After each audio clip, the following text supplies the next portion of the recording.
आज धारा 136 में है, जहां गिरफ्तार किया जाने वाला व्यक्ति या कुर्क की जाने वाली संपत्ति जिले से बाहर है वहां पर, यानी कि जहां मान लीजिए इस न्यायालय ने, हरिद्वार न्यायालय ने संपत्ति वो निकाली है कुर्की या गिरफ्तार करने के लिए वारंट निकाले हैं और वो संपत्ति देहरादून में स्थित है, तो वहाँ जो सम्मन है वो देहरादून न्यायालय को, संबंधित न्यायालय को भेजे जाएंगे और संबंधित न्यायालय उसे गिरफ्तार करके या उसकी संपत्ति कुर्क करके ऐसा संभाव्य है जो जिला अदालत हरिद्वार द्वारा निकाला गया था उस एग्जीक्यूटिव कोर्ट को वापस करेगा। तो धारा 136 में यही है कि procedure where person to be arrested और property to be arrested outside the district, ये धारा 136 में है। अधीनस्थ न्यायालयों की भाषा धारा 137 में है, language of the subordinate courts. वह भाषा जो इस संहिता के प्रारंभ या उच्च न्यायालय के अधीनस्थ किसी न्यायालय की भाषा है, उस अधीनस्थ न्यायालय की भाषा तब तक बनी रहेगी जब तक कि राज्य सरकार अन्यथा निर्देश न दे। राज्य सरकार यह घोषणा कर सकेगी कि किसी भी ऐसे न्यायालय की भाषा क्या होगी और किस लिपि में, और ऐसे न्यायालयों के आवेदन और उनमें की गई कार्रवाई लिखी जाएगी। जहां यह संहिता साक्ष्य के अभिलेखन से भिन्न किसी बात का किसी ऐसे न्यायालय में लिखित रूप में किया जाना अपेक्षित या अनुज्ञात करती है, वहां ऐसा लेखन अंग्रेजी में किया जा सकेगा। किंतु यदि कोई पक्षकार या उसका प्लेटर अंग्रेजी नहीं जानता है तो न्यायालय की भाषा में अनुवाद उसकी प्रार्थना पर उसे दिया जाएगा और न्यायालय ऐसे अनुवाद के खर्चों के संदाय के संबंध में ऐसा आदेश करेगा जो वह ठीक समझे। तो language of the subordinate court, ये धारा 137 है। अब धारा 138 आती है, साक्ष्य के अंग्रेजी में अभिलिखित किए जाने की अपेक्षा करने की उच्च न्यायालय की शक्ति। उच्च न्यायालय राजपत्र में अधिसूचना द्वारा ऐसी अधिसूचना में विनिर्दिष्ट उनमें दिए हुए वर्णन वाले किसी न्यायाधीश के बारे में निर्देश दे सकेगा कि उन मामलों में जिनमें अपील अनुज्ञात है साक्ष्य अंग्रेजी भाषा में और विहित रीति से उसके द्वारा लिखा गया है।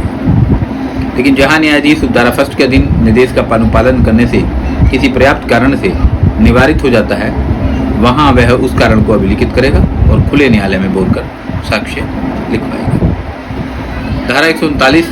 है, शपथ पत्र के लिए शपथ किसके द्वारा दिलाई जाएगी, यानी कि oath on affidavit by whom to be administered. इस संहिता के अधीन किसी भी शपथ पत्र की दशा में कोई भी न्यायालय या मजिस्ट्रेट अथवा नोटेरी अधिनियम 1952 के अधीन नियुक्त की हुई नोटेरी अथवा ऐसा कोई भी अधिकारी या अन्य व्यक्ति जो जिसे उच्च न्यायालय इस निमित्त नियुक्त करे अथवा किसी अन्य न्यायालय द्वारा जिसे राज्य सरकार ने इस निमित्त साधारणतः विशेष रूप से सशक्त किया है, नियुक्त किया गया है कोई भी अधिकारी है। तो ये धारा 139 में शपथ पत्र के लिए शपथ किसके द्वारा दिलाई जाएगी। धारा 140 में है उदाहरण आदि के मामलों में असेसर, यानी कि assessors in cause of salvage etcetera. नाब्दीकरण या उपनाब्दीकरण विषय जैसे मामले में उदाहरण, अनुकर्षण या टक्कर का न्यायालय चाहे वह किसी अपनी आरंभिक अधिकारिता का प्रयोग कर रहा हो या अपीलीय अधिकारिता का अपनी सहायता के लिए ऐसी रीति से जो वह निर्दिष्ट करे या जो विहित की जाए, दो सक्षम असेसरों को यदि वह ठीक समझे सम्मन कर सकेगा और ऐसे मामले में पक्षकारों में किसी के निवेदन पर सम्मन करेगा और तदनुसार ऐसे असेसर हाजिर होंगे और सहायता करेंगे। हर ऐसा असेसर अपनी हाजिरी के लिए ऐसी फीस पाएगा जो पक्षकारों में से ऐसे पक्षकार द्वारा संबद्ध की जाएगी जो न्यायालय निर्दिष्ट करे या जो विहित की जाएगी। धारा 141 में मिसलेनियस प्रोसीडिंग्स हैं, प्रकीर्ण कार्यवाहियाँ। इस प्रक्रिया का चाहे जो वादों के विषय में इस संहिता में उपबंधित है, सिविल प्रक्रिया अधिकारिता वाले किसी भी न्यायालय में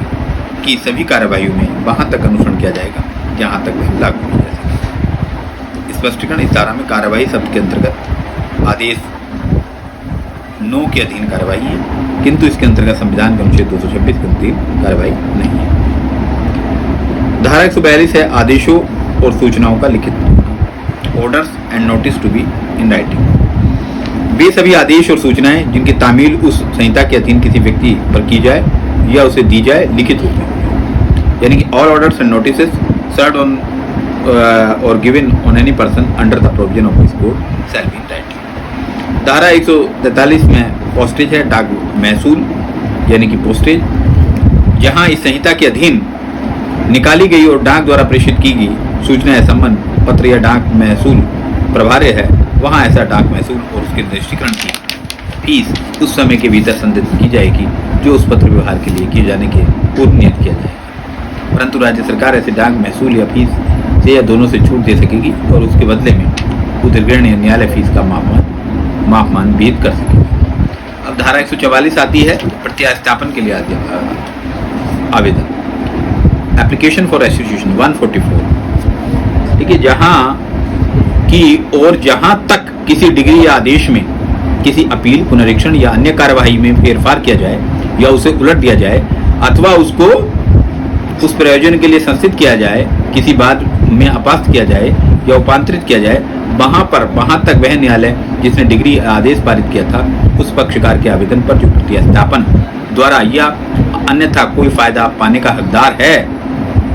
ऐसा प्रतिस्थापन कराएगा, जिसके पक्षकार जहां तक हो सके उस स्थिति में हो जाएंगे जिसमें वह होते, यदि वह डिग्री या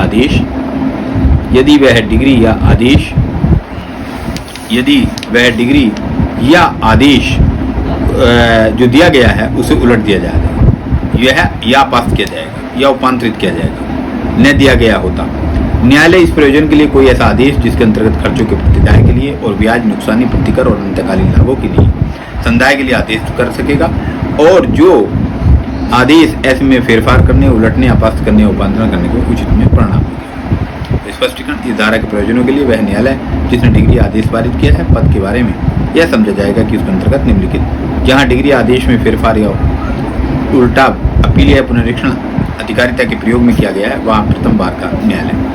जहां डिग्री या आदेश पृथक बार में अपास्त किया गया है वहां प्रथम बार का वह न्यायालय जिसने ऐसी डिग्री या आदेश पारित किया, जहां प्रथम बार का न्यायालय विद्यमान नहीं रहा है या उसे निष्पादित करने की अधिकारिता नहीं रही है वहां वह न्यायालय जिसे ऐसी बात का विचार करने की अधिकारिता होती, वह बात जिसमें डिग्री या आदेश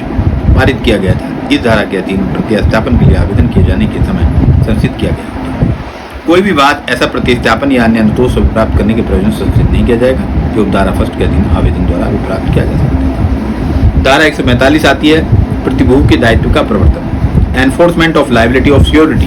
धारा 145, जहां किसी व्यक्ति के किसी डिग्री या उसके किसी भाग के पालन के लिए अथवा डिग्री के निष्पादन में ली गई किसी संपत्ति के प्रतिस्थापन के लिए अथवा किसी बाद में या उसके परिणाम स्वरूप किसी कार्यवाही में न्यायालय के किसी आदेश के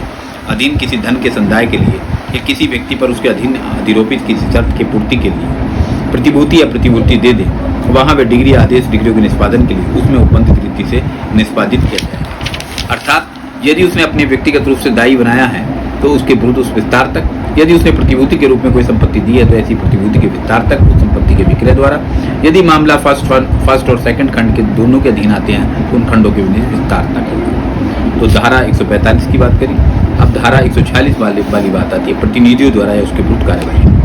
प्रोसीडिंग्स बाय और अगेंस्ट द रिप्रेजेंटेटिव्स, यानी जिसके सिवाय जैसा इस संहिता द्वारा या तत्समय प्रवृत्त किसी विधि अथवा अन्यथा उपबंधित है, जहाँ किसी व्यक्ति द्वारा या उसके विरुद्ध कोई कार्रवाई की जा सकती है या आवेदन किया जा सकता है, वहाँ उसमें व्युत्पन्न अधिकार के अधीन दावा करने वाले किसी भी व्यक्ति द्वारा उसके विरुद्ध कार्रवाई की जा सकेगी, आवेदन किया जाएगा। नियोग्यता के अधीन व्यक्तियों द्वारा सहमति करार, धारा कंसेंट और agreement by person under disability, उन सभी वादों में जिसमें नियोग्यता के अधीन कोई व्यक्ति पक्षकार है किसी भी कार्यवाही के संबंध में कोई भी सहमति या करार, यदि वह उसके बाद मित्र या वादार्थ संरक्षक द्वारा न्यायालय की अभिव्यक्ति इजाजत से किया जाए तो वह ऐसा ही बल या प्रभाव रखेगी या रखेगा मानो ऐसा व्यक्ति किसी नियोग्यता के अधीन नहीं था और उसने ऐसी सहमति दी थी जो ऐसा करार किया था। धारा 148 समय का बढ़ाया जाए, एनलार्जमेंट ऑफ टाइम, जहां न्यायालय ने संहिता द्वारा विहित या अनुज्ञात कोई कार्य करने के लिए कोई अवधि नियत या अनुदत की है वहां न्यायालय ऐसी अवधि के स्वविवेक अनुसार समय समय पर कुल 30 दिन से अधिक नहीं बढ़ा सकेगा यदि पहले नियत या अनुदत अवधि का अवसान हो चुका। तो धारा 148 एनलार्जमेंट ऑफ टाइम, तो मैंने बताया कि where any period is fix for granting by the court to be doing any act prescribed to allow this court, and the court may be in the discretion from time to time enlarge the such period not exceeding the 30 days on total, and even though the period originally fixed for granting may have expired। 148 में है केवेट दायर करने का अधिकार, right to lodge a caveat, where an application is accepted to be made or has been made in a suit or proceedings instituted or about to be instituted in a court, any person claiming a right to appear before the court on the hearing of such application may lodge a caveat in respect thereof। यानी कि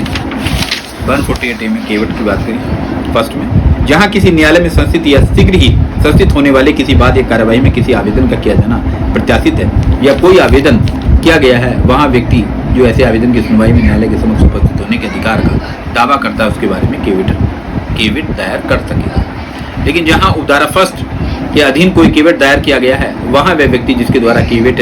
दायर किया गया है, जिसे उसके पश्चात केविट करता कहा जा गया है, उस व्यक्ति पर जिसके द्वारा उपधारा फर्स्ट के अधीन आवेदन किया गया है या किए जाने की प्रत्याशा है, केविट की सूचना की तामील रजिस्ट्री डाक द्वारा करेगा। नंबर 3, जहां उपधारा फर्स्ट के अधीन कोई केविट दायर किए जाने के पश्चात किसी बाद या कार्यवाही में कोई आवेदन फाइल किया जाता है, वहां न्यायालय आवेदन की सूचना केविटकर्ता को देगा।